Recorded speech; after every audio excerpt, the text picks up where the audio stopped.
if one looks at the potential possibilities in the US elections, a potential blue sweep, if I may use that phrase, could make the market think about possible tax increases, or rather the rollback of the tax cuts that President Trump had effected.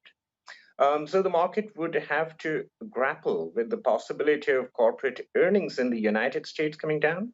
And therefore, obviously, it would have an impact on the valuations of global equities. Paradoxically, this could actually lead to emerging market equities outperforming US in that scenario, and India would obviously be a beneficiary of that. Quite interestingly, if you look at flows, foreign flows into entire Asia, there are just two countries actually in this whole year who have got positive inflows, and they're China and India.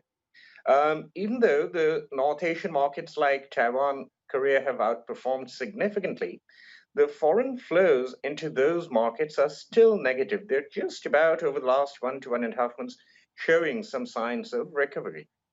So, yes, I mean, coming back to India, it could turn out to be a benefit to the equity markets by default.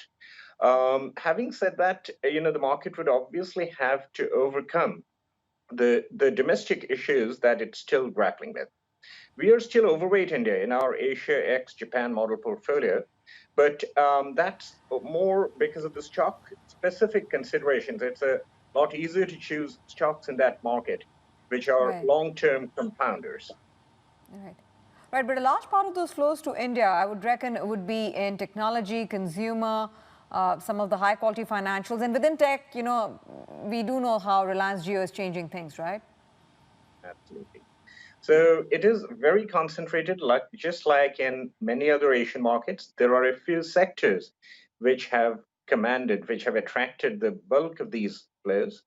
Some of the domestic cyclicals or some of the global cyclicals, they have fallen by the wayside, and their valuations are, they actually paint that picture. They're a clear indicator of how much out of favor they have been.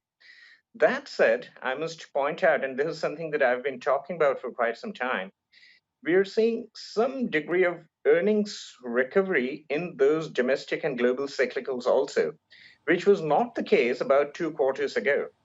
Earlier, it was Right. only tech, telecom, and healthcare. Now, those global Sure. cyclicals are also joining in. So you could see some flows coming back there as well.